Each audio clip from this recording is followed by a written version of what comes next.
bem-vindos ao podcast do Data Hackers, a maior comunidade de Data Science do Brasil.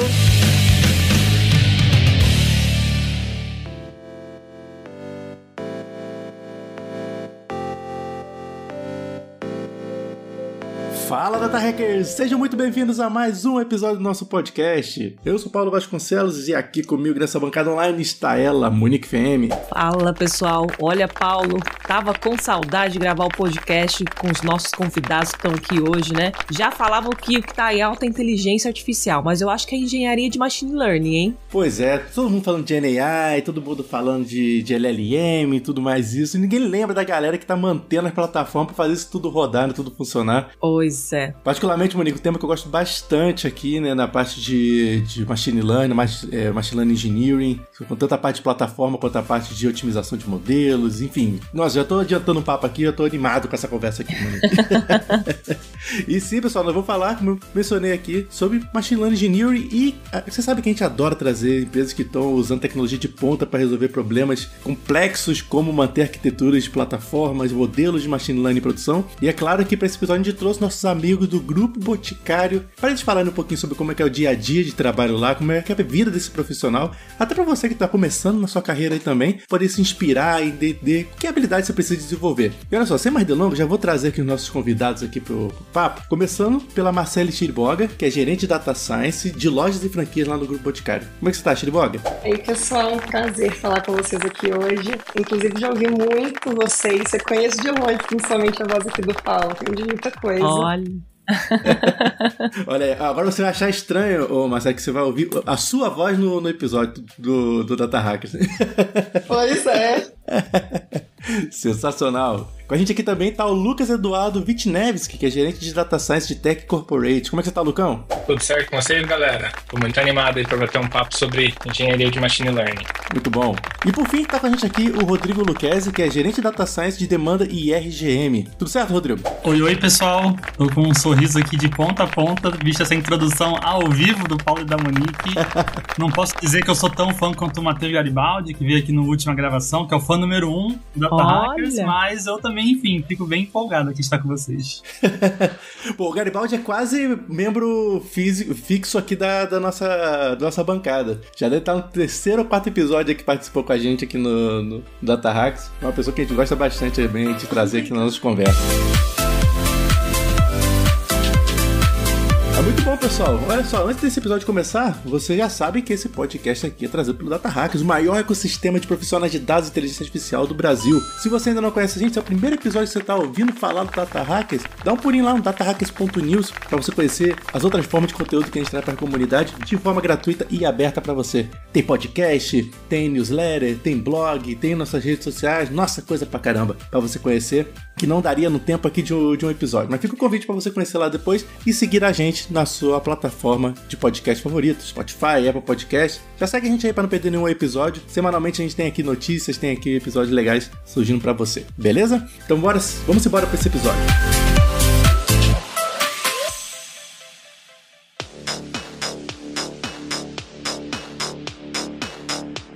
Galera, esse episódio é muito bacana porque a gente tem aqui 3 gerentes de Data Science que estão trabalhando em contextos completamente diferentes, né? E esse aqui é o exemplo perfeito da área que eu dou pro pessoal, que é, cara, Data Science é a área tão ampla que você vai aplicar Data Science em contextos desde físicos a totalmente digitais, né? No mercado, na nossa área. E aí eu queria aproveitar esse momento para vocês se apresentarem e falar um pouquinho sobre quem vocês são, sobre o que vocês fazem do Grupo Boticário, fazer a audiodescrição de vocês também, que é importante aqui para esse episódio, para a gente deixar ele mais acessível. Mas, ô Chiriboga, eu vou começar com você, pode ser? Claro, vamos lá. Bom, então eu sou a Marcele, estou no Boticário desde 2021, fazendo então primeiro a minha audiodescrição. Eu sou uma mulher branca, de estatura média, cabelos castanhos um pouco abaixo dos ombros, e hoje eu tô aqui usando uma camiseta preta no meu escritório que tem um fundo aqui, uma estante de livros.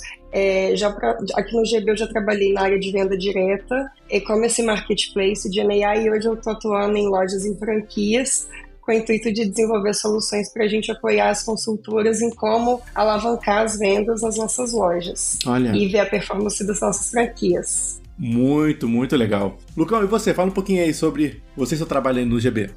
Me audiodescrevendo aqui, né? Sou um homem branco, cabelos castanhos, com topetinho, uso barba, tô com uma camiseta cinza e no meu fundo aqui tem um background todo 3D aqui em preto com alguns detalhezinhos. Então, eu aqui atuo hoje na parte de Tech Corporate, né? Antigamente a gente chamava de financeiro, a gente foi apendando algumas coisinhas a mais ali na caixinha do financeiro. Então, hoje atendemos outras frentes ali como People, né? E dentro do financeiro a gente tem várias coisas ali, né? Então, atendemos times de FP&A, times de tributário e onde a gente é mais forte ali, principalmente em engenharia de Machine Learning, a gente toca muito forte ali a parte de crédito, cobrança e prevenção a fraudes. É isso que eu faço aqui hoje. Eu tô no grupo há uns 3 anos, 4 anos, para bater 5 aí no ano que vem já. Pô, muito bom, muito legal. E você, Rodrigão? Fala um pouquinho sobre você e sua área também. Bom, acho que eu sou o mais velho aqui de casa, tô há 8 anos no Grupo Boticário. Sou o Rodrigo Lucchesi, muita gente aqui às vezes me chama de Lucchesi, apesar que se for alguém de São Paulo me chama de Rô, então tem várias nomenclaturas. Fazendo minha audiodescrição, eu sou um homem branco, de cabelo castanho, com topetinho um pouquinho pra direita, bigode e barbicha castanhos. Tô com um fundo branco aqui, que é o meu quarto/escritório, e com a camisa preta com o logo do GBTech. E eu hoje lidero produtos de dados voltados à previsão de demanda. A gente tem vários produtos dentro desse contexto, então a gente tem produtos e com diferentes objetivos de granularidade. Então, por exemplo, previsão de demanda para a indústria, para abastecer nosso planejamento de produção dentro das nossas fábricas. A gente tem, inclusive, alguns cases bem legais de previsão de demanda para times como o tal do RGM, aqui que a gente fala, que é para construção de grade promocional. Então, a gente gera cenários de previsão de demanda para os times terem esse insumo. Quanto será que será um desconto de 10, 15, 20% se eu promocionar aqui? E hoje a gente trouxe um case bem legal aqui para conversar, que é um produtinho que a gente chama carinhosamente de MAR, que é modelo de abastecimento da rede. Então, é os nossos produtos de previsão de demanda para o franqueado, lá para nossas franquias, né? Então, prevendo para cada loja, para cada item, o quanto que vai ser vendido e o quanto que ele deveria se abastecer disso, tá? E isso tem um desafio de escala muito grande, né? Eu acho que traz um contexto bem legal pra gente discutir aqui hoje. Nossa, bem curioso com esse case aí, cara, porque qualquer previsão, sei série temporal, a gente sabe que é complicado. Pandemia destruiu todos os modelos de forecast do planeta e quebrou tudo, dificultou tudo. Então, sei bem. Tô bem curioso pra saber como é que foi esse case aí de vocês também. Mas, galera, a gente falou aqui, né? Os 3 trabalham em contextos diferentes, embora exista, né, a harmonia ali entre os times, mas tem um tema que une essa galera de Data Science, é a parte de engenharia de Machine Learning, né? E aí eu queria, fazer uma introdução pro papo para quem talvez esteja recebendo, vendo esse termo pela primeira vez. Eu queria entender o que vocês acham que é engenharia de Machine Learning, né? Porque dependendo da empresa, esse contexto, essa explicação muda, né? Tem empresa que é focado em otimizar ao máximo o modelo, tem outros que é mais focado na parte de plataforma, né? Tem outros que são focados na parte de...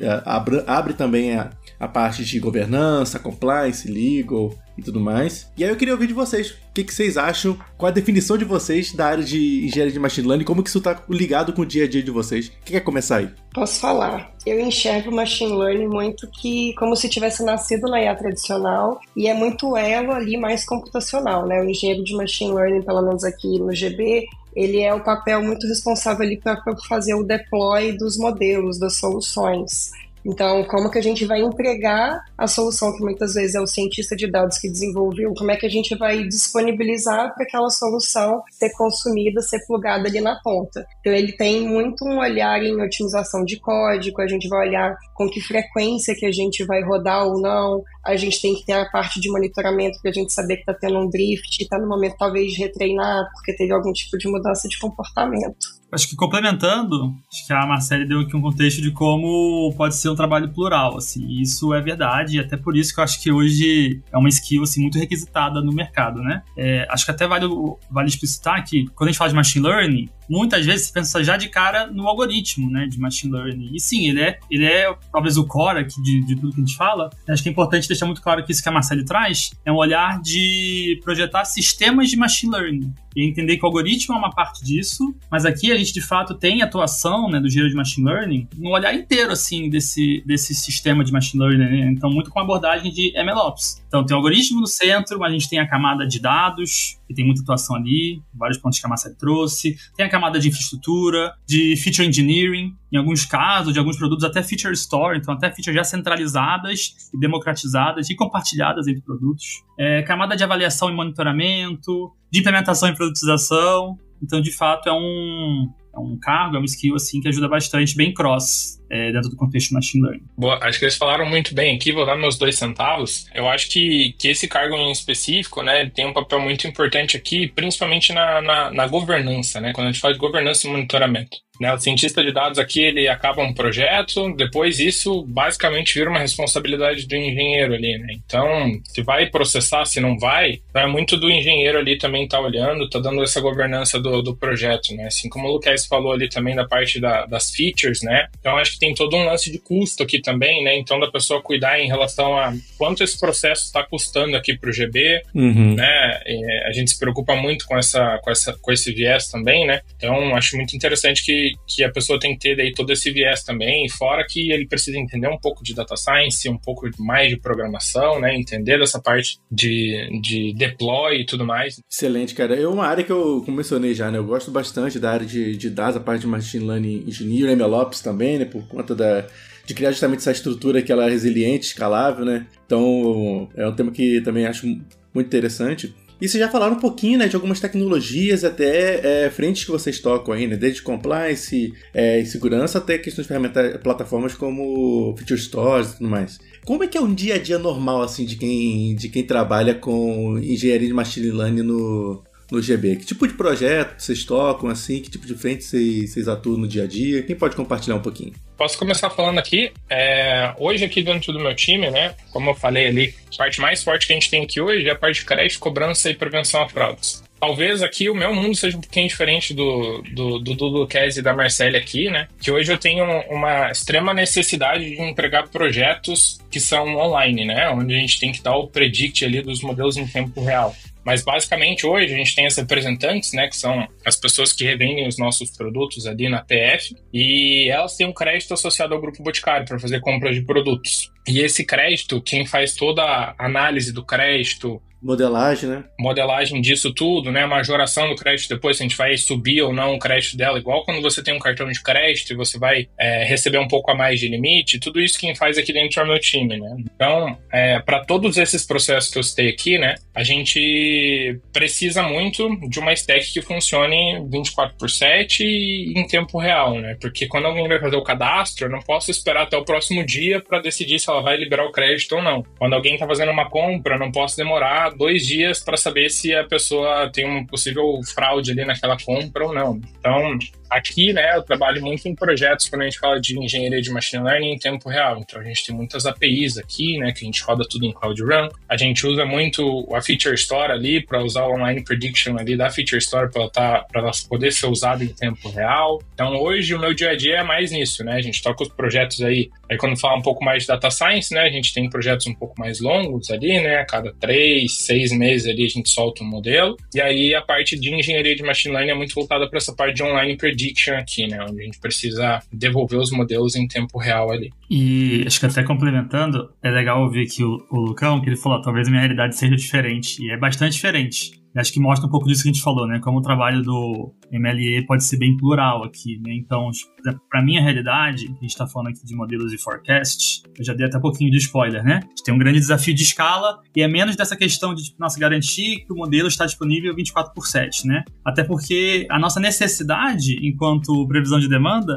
é justamente a gente se antecipar. Então, a gente precisa já ter esses forecasts disparados, democratizados em aplicações, já com antecedência até para ter tempo de reação. Hoje, os meus produtos aqui, né, então dando um pouquinho desse contexto, é gerar esses modelos de forecast, onde a gente usa hoje machine learning. Então, a gente não usa algoritmos tradicionais, assim, né, do que a gente ouve do contexto de forecast. Muito porque a gente olha muito para fora, a gente vê que hoje esses algoritmos de machine learning têm performado muito bem dentro desse contexto, né? Forecast hoje, a gente olha bastante para competições, né, de séries temporais, de forecast, a gente vê ali competição, por exemplo, M5, né? M5. Que algoritmos de machine learning, como o LiveGBM e outros, produtos, performam super bem, normalmente ranqueio, tem posições como primeiro lugar ali nessas competições. A gente traz isso aqui para dentro de casa, e isso traz N benefícios, acho que não só em acuracidade, o trabalho do Machine Learning, inclusive, é olhar as métricas como um todo, então tem uma questão, às vezes, até de custo, às vezes a gente pensa em Machine Learning, pensa numa alta complexidade, mas no meu contexto, por exemplo, atuar com modelos tradicionais de forecast é eu ter que modelar cada série temporal. E aí isso tornaria inviável aqui. E hoje a gente faz modelos, a gente tem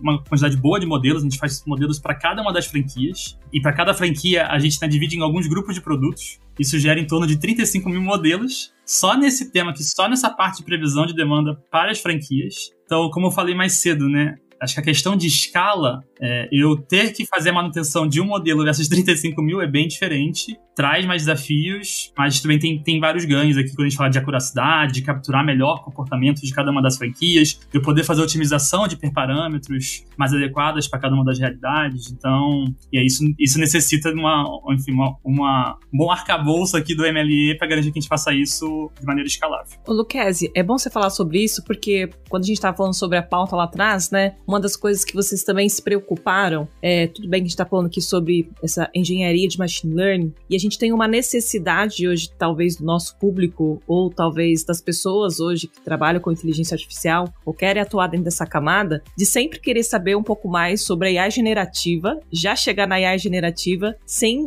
entrar nesse contexto ali de que antes existe uma etapa que é muito importante, que é muito do que vocês fazem, até mesmo para isso que você comentou de ser escalável, né? Vocês querem também comentar um pouquinho sobre essa importância de primeiro olhar para a engenharia de machine learning e depois, antes de chegar ali na própria questão relacionada à AI generativa? Mas acho que só vale mencionar porque justamente pelo core dos meus modelos hoje não serem de AI, eu acho que é legal mencionar isso que a Monique perguntou, porque existe sim um trabalho prévio e existem skills sim que são muito intrínsecas que o MLE tem que trazer. E até inclusive para poder utilizar da melhor maneira possível de AI no seu dia a dia, né? Uhum. Então eu gosto muito de falar, acho que o MLE tem que ter um conhecimento intrínseco das tarefas comuns de machine learning e as típicas abordagens que isso necessita.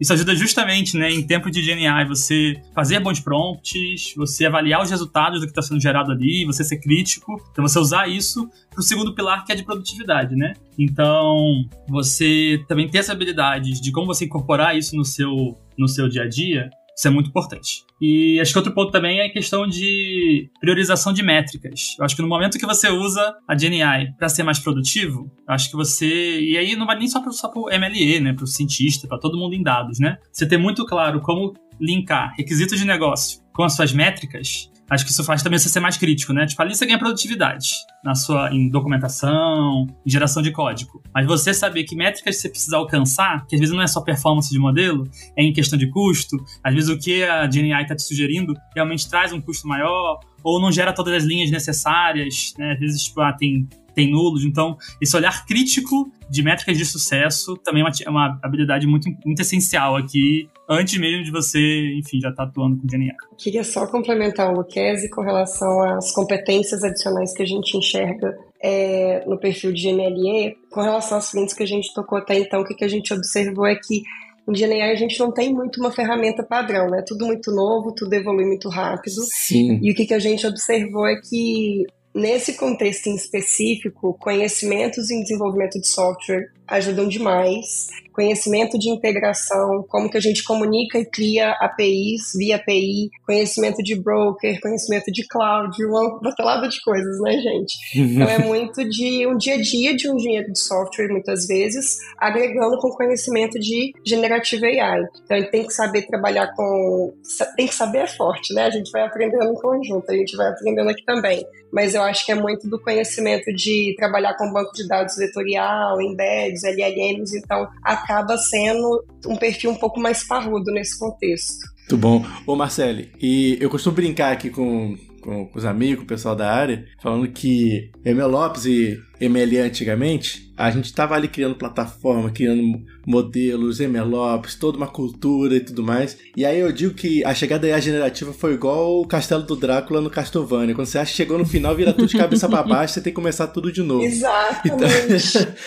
Então demandou novas ferramentas, né? Por exemplo, ninguém falava de VectorDB, ninguém falava sobre os princípios de RAG. Tinha guardrail? Tinha, mas era outra pegada. E como é que foi pra vocês essa mudança de contexto também, né? Eu sei que a gente já falou muitas vezes aqui ao longo dos anos sobre os times de Data Science e Machine Learning do GB, mas na Data Analytics também imagino que tenha sido uma mudança também ali para a própria empresa. Como é que foi para você esse processo? Ferramentas novas que vocês trouxeram, plataformas às vezes que vocês tiveram que começar a usar ou alavancar aí dentro? Pode compartilhar um pouquinho com a gente? Pensando no contexto de AI, a gente teve alguns desafios. Alguns a gente já se contornou, outros a gente ainda está tentando lidar aqui. Uhum. Então, eu queria pontuar 3. Eu acho que tem muita questão da governança em si, né? Tem toda uma preocupação em cima de Responsible AI, um cuidado com a SI para a gente minimizar a questão de exposição ao vazamento dos dados, a governança da própria base de conhecimento, como é que a gente alimenta a IA. E aí, para isso, a gente precisou desenvolver internamente uma plataforma para possibilitar que a gente escalasse as soluções desenvolvidas internamente. Um segundo desafio que a gente teve aqui foi com relação à disseminação do conhecimento. É tudo muito novo, tudo evolui muito rápido, então o que a gente tentou fazer foi estruturar uma trilha de treinamentos pautada nos cientistas e MLEs, de forma que a gente conseguisse multiplicar aquele conhecimento, que como o GenAI está muito hypado, está todo mundo querendo usar, até para a nossa área acabar não virando gargalo. E outra dificuldade que a gente tem, é essa que eu acho que é o maior desafio que a gente tem no momento, é como que a gente consegue monitorar as soluções de GenAI para a gente avaliar quão saudável a gente está ou não. Geralmente são soluções mais caras, então a gente tem que estar frequentemente avaliando, né, se aquele custo vale a pena, avaliar os trade-offs, e a gente já tem esse tipo de abordagem numa modelagem tradicional, mas acho que nesse contexto acaba sendo um pouco mais desafiador. Só ia comentar que tem uma frase que eu ouvi aqui no Data Hackers, que eu uso dia sim, que é: quem não conhece programação superestima o potencial de GenAI, e quem conhece subestima. Olha. Exatamente. Isso que a Marcele falou aqui do hypado, eu acho que é papel nosso justamente difundir esse conhecimento, tentando chegar nesse equilíbrio. Exato. Né? Que é tipo, putz, o que de fato é tangível, né? E de fato a gente deveria sim reforçar, incentivar dentro dos nossos times. E o MLE, inclusive, sendo também um desses meios, né, desses catalisadores, mas o que também a gente tem que segurar e falar, cara, isso aqui talvez seja hype, né, então a gente falou um pouquinho, né, tipo, cara, eu ainda uso outros modelos tradicionais, então não é GenAI resolve tudo também, né. Bom ponto, Luquezzi. Pegando um gancho do que eles falaram aqui, né, o que eu senti aqui de um pouco de dificuldade foi que, a partir do momento que, né, começou a se difundir o conhecimento de GenAI, muita gente queria. Todo mundo, não, porque eu preciso aqui na minha área, porque eu acho que é importante, porque... E aí a gente teve um grande trabalho de disseminar e ver o que é importante e o que não é, né? E aí o papel, né, que o time da Marcele fazia ali de disseminar o conhecimento ajudou muito, né? Pra gente conseguir acalmar os times e falar, calma, né? Aos pouquinhos a gente vai colocando soluções de IA generativa, quando fizer sentido, quando não fizer. Então, isso foi uma dificuldade nossa aqui também, que todo mundo queria, porque era hype, acho que faz sentido pra minha área e tudo mais. Isso, acho que é constantemente avaliar quando usar e como usar, né, Lucão? E aí, olhando para esse contexto como um todo, até mesmo para a criação dessas trilhas, né, esse conhecimento que vocês também vão tendo desses profissionais que vão atuando com essas novas tecnologias, o que é hype, o que não é, o que vocês enxergam hoje, assim, quais são as especificidades, né, que vocês procuram até mesmo quando vocês buscam trabalhar com AI generativa, e quais são essas skills adicionais ali que talvez esse profissional ou essa pessoa ou esse time ou esse grupo precisa ter nesse contexto como um todo, assim? Bom, falando um pouquinho das competências, né, acho que a gente já comentou um pouco aqui sobre, mas especificamente aqui no meu time, né, eu sou um gestor aqui que gosto muito de soft skills, então eu olho muito para isso quando a pessoa vai entrar aqui no meu time, mas tirando essa parte de lado aqui, acho que eu olho muito para soft skills porque tem muita gente boa aqui no GB que consegue ensinar os outros aqui, então tô bem confiante com o time que o GB tem aqui, mas tirando um pouco essa parte de soft skill de lado, né, o que eu acho que de hard skills é importante aqui para pro pessoal, principalmente no meu time aqui, onde a gente tem soluções que ficam online ali, né? Eu gosto muito de pessoas que têm um viés de monitoramento muito forte, né? Porque a gente precisa muito de monitoramento. Então, pessoas que têm conhecimento em ferramentas de monitoramento de APIs, por exemplo, é um ponto bem interessante aqui para mim. Saber mexer em toda essa parte de APIs, né? Então, construir soluções ali que sejam voltadas a tempo real. Né? Então, eu olho muito mais para essa parte de desenvolvimento de software mesmo, né? Olhando para essa parte ali de online serving. Isso que é bem importante aqui para o meu time hoje. Concordo demais com o Lucão com relação aos soft skills. Acho que é uma habilidade, assim, gente, que faz muita diferença. E aí, pensando em GenAI e competências adicionais que eu acho que vale a gente levantar, é a questão de banco de dados vetorial, embeddings e LLM, que é muito específico para GenAI, mas se for atuar nessa área, eu acho que, de fato, é muito importante para a gente. Nossa, sensacional.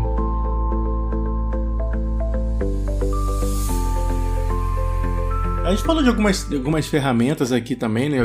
Além das habilidades, de alguns conceitos mais amplos, né? No sentido de Feature Store e o próprio conceito de GenAI e tudo mais.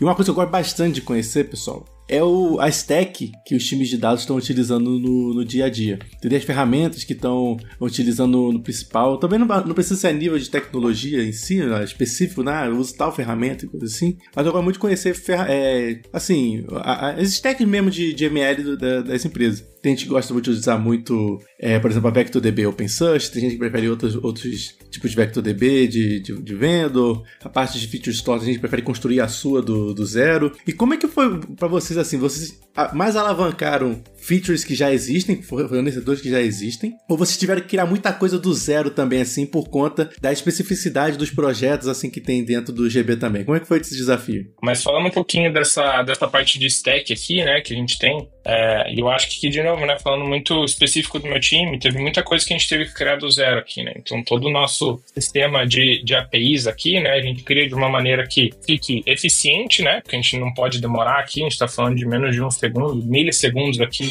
de devolução de resposta. A gente também tá falando aqui de um viés muito de custo, de eficiência aqui, né, que a gente se preocupa bastante com isso também. Então, como que a gente construir um ambiente onde a gente, para cada modelo aqui, a gente colocasse uma API em específico, né, que ficasse 24/7, cada uma custa X reais, né. Então, a gente conseguiu aqui, a partir de ferramentas, hoje a gente usa Cloud Run aqui para conseguir atender várias APIs em uma só, né, para ficar um pouco menos custoso. Também a gente tentou utilizar a ferramenta da Feature Store do Google aqui, mas acabou que, né, a gente vive numa constante mudança aqui, e recentemente a gente também está indo para uma arquitetura totalmente diferente, onde a gente criou a nossa própria Feature Store ali, através de bancos de dados que o Google oferece para a gente, né, bancos de dados do Big Table ali, que tem uma latência muito baixa. Então, precisamos construir tudo do zero aqui. Então, acho que muito pela especificidade aqui do meu mundo, a gente precisou construir muita coisa do zero. Aqui em GenAI a gente também precisou construir algumas coisas do zero. Não posso abrir aqui com mais detalhes, mas a plataforma para a gente poder escalar as POCs que a gente implementou é um exemplo muito claro disso. E aí até o ponto que você perguntou, né, Paulo, se a gente às vezes trabalha com fornecedores, e sim, em alguns casos a gente trabalha com uma lista de fornecedores homologados, então a gente tem todo um processo de homologação, e aí depende muito de cada caso, para a gente também não ficar demandando muito tempo para ter um desenvolvimento interno, sendo que algumas vezes a gente tem alguma coisa mais quick win, então a gente usa com muita parcimônia. E eu acho que de stacks aqui, acho que o Lucão também já trouxe vários exemplos que também são parte aqui do dia a dia do meu time. Mas acho que vale comentar que, tipo, o Paulo falou, né, tipo, de às vezes fazer adaptações por conta de, o Paulo ou a Monique aqui, né, de especificidades do nosso dia a dia. Eu acho que isso é um ponto importante, assim, o grupo, você tá falando de uma empresa, já saiu até no mercado, né, que a gente cresce 30% por ano, 1/4 da nossa receita é de inovação, então, assim, a gente tá em constante mudança, tem muitas particularidades, sim, e, por exemplo, na minha realidade, a gente realmente precisou construir muita coisa dentro de casa para pegar essas especificidades. Então, por exemplo, a gente divide nossa janela de tempo, nosso ano, em ciclos promocionais. E quando a gente fala de séries temporais, isso já traz uma complexidade. Total. Porque muitas vezes esses ciclos temporais, eles não são simétricos, não tem sempre a mesma duração. Porque às vezes eu quero pegar o período do Natal inteiro, às vezes o período de mães, algumas semanas antes, algumas semanas a mais, e isso fez a gente precisar adaptar diversas ferramentas do nosso próprio próprios modelos e sistemas de machine learning, que muitas vezes a gente pegava de fornecedores homologados aqui, que nem a Marcele comentou, a gente passou a construir dentro de casa, porque era muito mais fácil, a gente conseguia adaptar, né, essa questão de ciclos, de SKUs, como é que a gente faz as nossas franquias, né, isso ajudou a gente a ganhar também um pouco de escala e, enfim, não ficar tão engessado, né, nas nossas soluções. E acho que quando a gente fala aqui, né, de stack, de ferramentas e tudo mais, eu acho que vale a gente sempre lembrar e agradecer muito aqui o nosso time de arquitetura e plataforma, que são pessoas incríveis aqui que ajudam a gente, são super parceiros da gente aqui. A gente vem com umas ideias loucas pra eles lá, tipo, cara, a gente precisa disso aqui, como que a gente faz? E, pô, eles são super parceiros aí, ajudam pra caramba a gente aqui no nosso dia a dia. Bem lembrado, e é esse time que ajuda a gente a dar sustentação dos produtos, né? Não, é sensacional. O dado que vai alimentar esses modelos aí, ele precisa ser alta qualidade, consistente. A gente sabe que é um outro desafio já gigantesco de arquitetura e de plataforma também, de manter esse dado útil ali para esses modelos, né? E, ô Luquezzi, você mencionou sobre a parte de forecast, de novo, é uma outra área que eu também gosto bastante, assim. E você vai, à medida que o papo tá avançando aqui, tu vai adicionando outras complexidades que eu fico na minha cabeça assim, cara, isso aqui já muda totalmente a abordagem que você tem que trazer pro seu projeto. Sei lá, se eu quero prever um tipo de série temporal simples, sei lá, quero prever picolé, é uma coisa. Agora, você tem que fazer isso para cada loja, que cada loja tem sua forma de vender, para cada produto, né, porque que ele tem, para cada ciclo promocional, e eu imagino ainda que tem uma questão de regionalidade também, né, porque tem lugar que é mais forte do que o outro em uma determinada época do ano e tudo mais. Tem mesmo. E aí você falou que foi, cara, vários modelos ali que você precisou gerar, né, para essas áreas. Qual que você foi, assim, além desses que eu falei, outros desafios, assim, que você vê na parte de criação de modelos de forecast em larga escala, assim? Eu consigo mencionar alguns aqui também, dando experiência pessoal, mas eu queria ouvir muito de você também, de como é que foi esse processo. É uma excelente pergunta e eu acho que o principal ponto, não sei se de diferencial, assim, ou que torna a gente muito competitivo e muito na linha de frente aqui, quando a gente fala de machine learning como um todo, mas também principalmente desse contexto de forecast, é muita questão da gente sempre estar se provocando, exatamente, né, nessas perguntas, tá, Paulo? Então, acho que tem coisas assim que a gente hoje já faz, já estudou, mas tem coisas que a gente volta pra louça e, tipo, não, deixa eu revisitar isso aqui, deixa eu reentender se isso aqui faz sentido. Então, até features e contextos que a gente já incorporou nos nossos modelos, a gente vai, revisita e melhora. Perfeito. Então, acho que um ponto do que você falou, tem uma parte muito, muito importante aqui que a gente fala de feature engineering. Também o G de Machine Learning ajuda muito a gente. Então, a gente tentar incorporar, e a gente faz muitos estudos, assim, a gente tem um processo de melhoria contínua muito forte aqui, de avaliar quais são as melhores features para a gente incorporar contexto de regionalização, como você muito bem falou. E isso não quer dizer que seja tão simples quanto vou construir a minha ABT, né, não, a minha tabela analítica, que vai alimentar o meu modelo, acho que da maneira mais granular possível. E aí eu vou deixar para o Machine Learning capturar todos esses comportamentos. Isso não é necessariamente verdade. Então a gente, inclusive, trabalha em estudar essas granularidades e dei um spoiler mais cedo, que a gente olha muito para competições fora, né? Além da gente ver modelos como LightGBM, modelos de Machine Learning performando muito bem em contexto de séries temporais, a gente vê muito também técnicas de ensemble funcionando muito bem. E hoje a gente tem feito esse trabalho aqui dentro de casa. Então a gente faz ensemble não só entre metodologias, mas às vezes entre granularidades. Então, a gente utiliza modelos de machine learning num nível mais agregado, então faz previsões, por exemplo, no nível Brasil, desagrega, faz o modelo já no nível desagregado, faz o ensemble dessas duas metodologias e a gente vê, assim, quase que constantemente isso trazendo resultados melhores. Os modelos de diferentes contextos e, de novo, às vezes as mesmas metodologias trazem resultados muito diferentes, assim. Então, ter muito claro, assim, né, você ter um processo de experimentação contínuo, e você testar essas features, ter intencionalidade para onde você está indo e olhar para fora também, pegar essas técnicas, hoje tem ajudado bastante a gente a, enfim, estar bem à frente nessa parte de forecast. É aquele ditado, né, Luquezzi? Nada é tão bom que não pode ser melhorado, né? Com certeza. Nos tempos modernos, primeiro você começa, depois você melhora, né? É isso. Exatamente, isso aí. Pô, é muito bom. Essa parte de Feature Store, eu sou fã do conceito de Feature Store, e isso ajuda muito nessa parte de experimentação, né, cara? De você ter várias features ali, testar ela, colocar, ver se funciona. Se não funciona, você tira. As plataformas, tipo, as M5, M7 aí, elas são muito boas pra isso também. E um desafio que eu vejo quando precisa também, Lucas, de prever muitas granularidades assim, né? Geralmente que tem um desses, no caso de vocês, produtos que pode ser muito super representado e outros que são bem menos representados, né? Um produto que às vezes vende menos do que os outros e tudo mais. E até nisso a modelagem impacta, né? Pra gente saber que cada produto tem a sua especificidade e cada produto, o modelo tem que dar um peso diferente na previsão, né? Super. E aí, até reforçando um ponto que eu trouxe mais cedo, falei que a gente faz 35 mil modelos, né? A gente faz modelos por franquias e dentro dessas franquias a gente faz por alguns grupos de produtos. E aí, por exemplo, por curva do produto, né? Então, se o produto é mais representativo, ali pensando num pareto de vendas, né?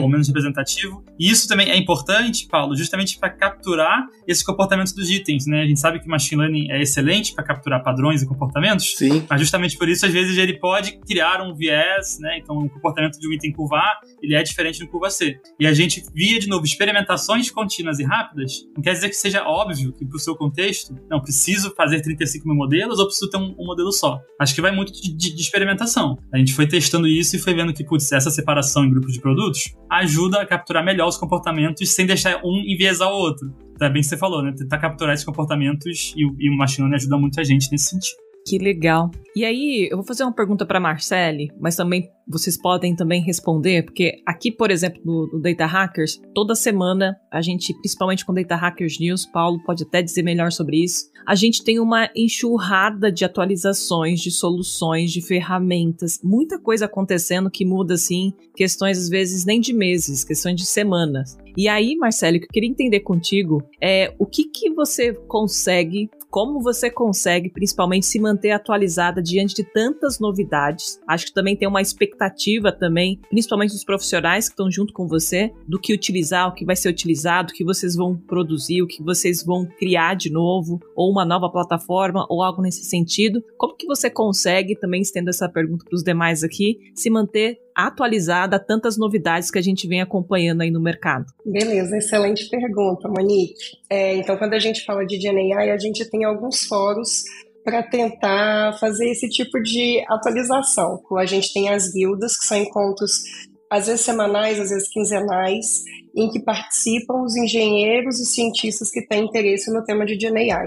E aí, paralelamente, a gente também tem o comitê multidisciplinar que envolve o time de segurança da informação, ética e privacidade, arquitetura e plataforma e dados, para a gente fazer esse tipo de atualização e até estar alinhado de frentes envolvendo Generative AI que estão em desenvolvimento ou em discussão dentro do GB. Às vezes é um desenvolvimento interno, às vezes não é. Então, até para a gente estar alinhado do que está rolando, a gente tem essas discussões semanalmente. Que legal. Pois é bem legal, né? Essa frente de educação dentro da própria empresa, ela é muito importante, né? Senão ela fica muito estilhaçada a informação, né? Segmentada, né? Exatamente. Exato. A gente já viu algumas empresas que criam trilhas mesmo de comitês de comunidades de IA dentro da empresa para justamente pensar em estratégia e aprendizado, né? Que o aprendizado é bom não só para você descobrir o que é novo, mas assim, o que eu tenho que ficar de olho no usar, né? Tipo, vou criar uma aplicação que vai ter interface com o cliente, preciso ter um pouco mais de segurança, de compliance ali. Não é plugar qualquer ferramenta dentro da empresa, porque pode estar mandando dado sensível, né? E tudo mais. Eu só esqueci de comentar também que além das agendas, a gente também tem alguns canais no Slack para possibilitar que a gente tenha essas trocas no assíncrono. E aí é muito legal quando a gente tem os fóruns multidisciplinares para a gente pegar diferentes perspectivas e poder discutir em conjunto. Que bacana. E o que eu ia comentar, Paulo, é que não sei se você sabe, mas saiu uma pesquisa recente aí que o Brasil hoje lidera o uso de AI generativa. Olha só, é mesmo? Exatamente. Eu sabia que ele era um dos mais utilizados, por exemplo, do ChatGPT, é um dos países que mais usam ali. Mas é aqui que eu acho que entra um pouco do que a Marcele tinha falado até mais cedo, sobre a gente, e foi inclusive uma das coisas que a área dela se envolveu bastante, que a gente tem essas plataformas dentro de casa, né? Então, vocês perguntaram como se manter atualizado, mas acho que uma primeira coisa, que é a base, é você conseguir ter acesso, e você, não só, mas acesso, todo mundo tem acesso ao ChatGPT, né? Mas quando você tem dentro do contexto do mundo corporativo, você pode aplicar no seu dia a dia, né? A gente hoje tá aqui, a gente fica aqui 8 horas do nosso dia aqui trabalhando, então, se a gente ter acesso, poder, fazer com uma documentação, né? Enfim, com alguma ferramenta ali que auxilia em código, na documentação do seu código, docstrings de funções, isso aqui ajuda também a fomentar esse sentimento, de que eu preciso me manter atualizado, isso vai ajudar no meu dia a dia, tá? Então, acho que até essa intencionalidade do grupo, acho que ajuda a criar essa cultura e fazer as pessoas também irem se atualizando, né, com esses conhecimentos. E é legal como que indiretamente as pessoas vão refinando seus próprios prompts, né? Elas vão ficando cada vez melhores para conseguir um resultado ainda melhor. Poxa, isso aí eu acho que é uma lição bem bacana de levar desse episódio, né? Que às vezes a gente olha sobre a parte de engenharia de machine learning, a gente acha que é apenas ferramental, né? Não, vamos lançar ferramenta, vamos lançar essa funcionalidade, esse componente na plataforma, sendo que a gente sempre volta no papo que é cultura, cara. A gente tem que fomentar a questão da comunicação, a questão do aprendizado constante dentro dos times, e aí esse exemplo que vocês trazem, assim, pra mim é um exemplo perfeito de, cara, uma empresa que tá aplicando melhores práticas de engenharia de machine learning ali, sem deixar de lado a questão da cultura, da capacitação, que é a fórmula do sucesso, cara. Não adianta. No mundo que está movendo tão rápido com tecnologias, você tem que criar essas vias de aprendizado para justamente garantir que todo mundo ali esteja sempre melhor informado das tendências, né? Aqui na minha gerência sênior, na verdade, a gente fez uma roda de conversa sobre GNA para compartilhar usos e foi super aberto, o prompt, depois a gente fez até uma listinha de prompts pra gente se compartilhar, e isso é muito legal, porque acho que ao mesmo tempo que a gente começa a ajudar a criar essa cultura, a gente também aproveita esse momento até para tirar um pouco do FOMO também, né, pra gente falar um pouquinho do outro lado, né? Uhum. Então, assim, acho que é importante incentivar, mas é importante falar, tipo, cara, as pessoas também estão em momentos diferentes, porque tem muita coisa nova chegando, não dá pra aprender tudo, mas aprende com um coleguinha do lado que tá um pouquinho mais à frente e vamos caminhando em conjunto. E a gente sempre vai se nivelando e se puxando, mas também dando segurança, né? Acho que esse jogo também é bem importante. Total. Legal esse ponto que o Lucchesi trouxe, que eu acho que eu até esqueci de comentar quando a Monique fez aquela pergunta de atualização, que a gente também teve algumas lives não só limitados a dados, para um público um pouco maior, muito por essa questão de conscientização, para o pessoal entender o que é GenAI, o que a gente consegue fazer e como fazer. Inclusive, a gente teve a batalha de prompts que a gente fez não só para o time de dados. Então, muito por isso a questão do FOMO, né, que o Lucchesi comentou que teve ali na gerência sênior dele, e a gente ampliou um pouco esse público também. Olha aí, muito bom, gente.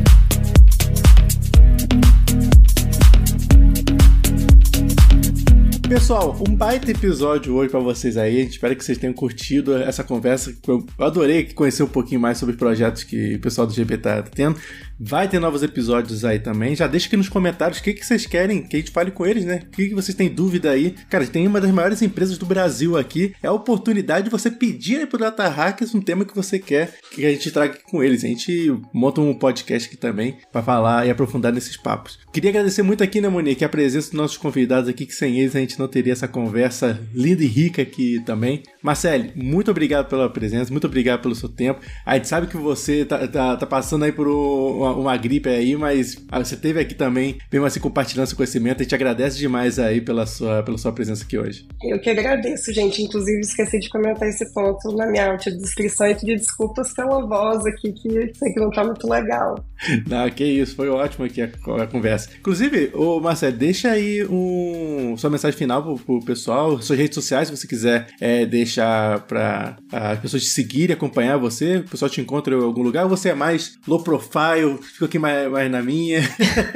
Não sou tão ativa, mas eu tô no LinkedIn e, na verdade, de todas as redes sociais, eu tô como Marcelo Chiriboga, então pode procurar lá como Chiriboga, que é batata que vai conseguir chegar em mim, gente. Não, sensacional. Só lembrando, pessoal, aqui na descrição do nosso episódio vai estar aqui as redes sociais, vai estar aqui os links que a gente for falando durante o episódio também, beleza? Lucão, muito obrigado pela sua participação, pela sua presença, muito legal conhecer um pouquinho aí de como que os times de MLE estão criando plataformas, cultura de MLOps também. Valeu demais pela presença, cara. Obrigado eu aqui.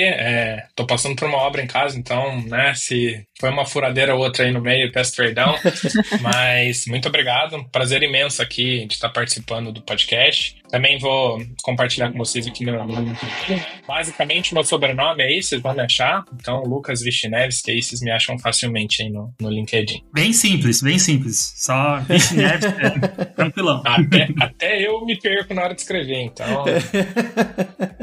Como diz o Paulo, só nome de rico, né? Só nome de rico aqui. Boa. Ô, Lucchesi, obrigado também pela sua presença aqui, cara. Muito legal conhecer projeto de machine learning ali tradicional que as empresas estão fazendo também. O GB é um grande case disso também. Obrigado por compartilhar aí conhecimento e aprendizados com a gente também, cara. Boa, obrigado a vocês aí pelo convite, é sempre muito gostoso e adoro, enfim, ter essas trocas, então também quem quiser me procurar nas redes sociais, pode procurar por Rodrigo Lucchesi, é LUCCHSI, tá? Meu sobrenome é mais fácil de soletrar do que o do Lucão.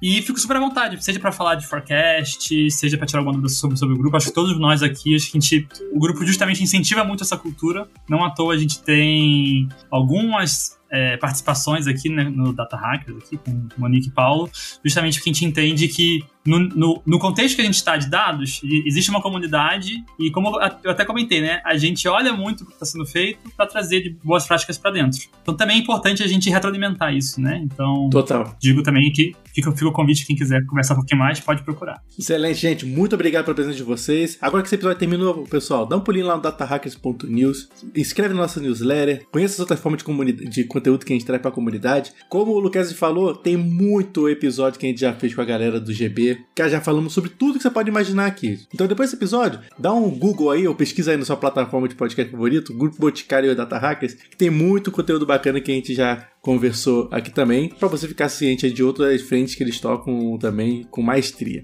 Beleza? Monique, bora se despedir? Bora se despedir. E como o Paulo disse aqui, se vocês quiserem que a gente traga outros temas junto com o Grupo Boticário, deixa aqui nos comentários pra gente poder trazer aí pros próximos episódios, e a gente conta com vocês aí em todos os podcasts e toda a comunidade Data Hackers. É isso aí, pessoal. Até a próxima. Falou! Tchau, tchau. Valeu!